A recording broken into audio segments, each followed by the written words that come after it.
Hi everybody, I'm Liz and I'm running for PRC.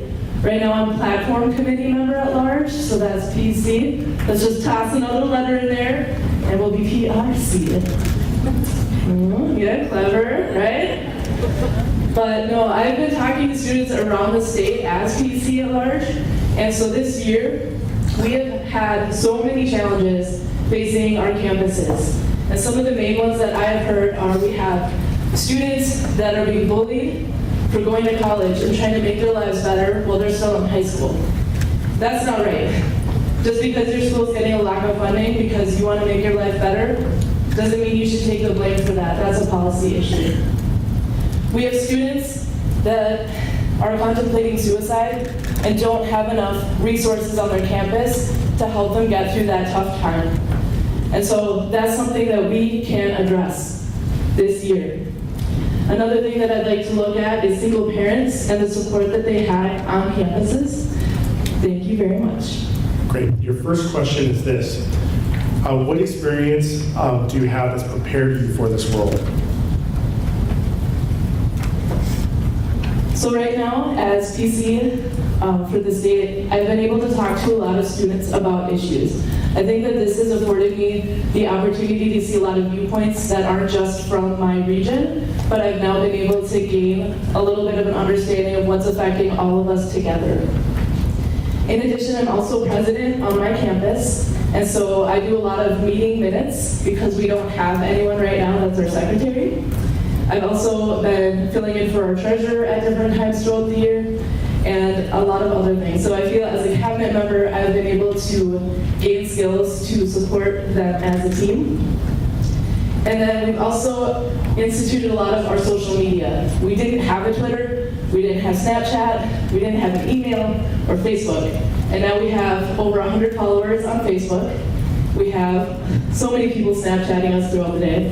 And so I'd really like to explore expanding LeadMN's social network platforms as well. And that's my time. Thank you. Your second question is, how do you plan to make LeadMN conferences fun next year? For me, LeadMN conferences are really fun because we have interesting workshops and we have lots of interaction with other students. So the most memorable times I have been our BFF getting to know each other exercises. Shout out to Carolyn, wherever you are. Right in front of me, hi. Anyway, so I'd like to include a lot of social interaction with getting to know students from around the state. So more of that. Your third question is, what is the one thing you must accomplish next year to consider it a success?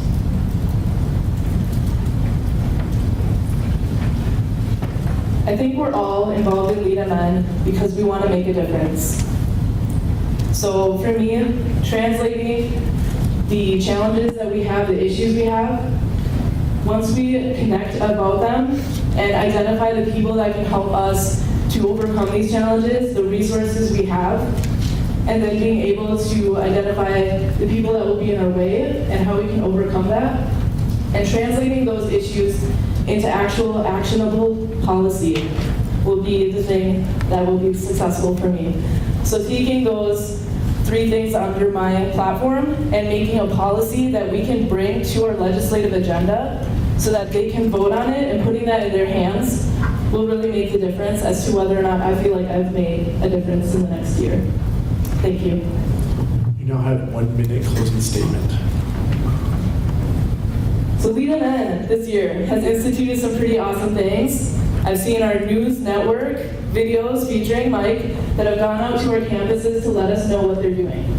I've also seen a lot of our Facebook posts, our newspaper articles with Obala and Frankie, and our advocacy work with Julia. And I want to see all of that not only go out to students, our 180,000 students that are part of LeadMN, I want to see it going out to our communities as well.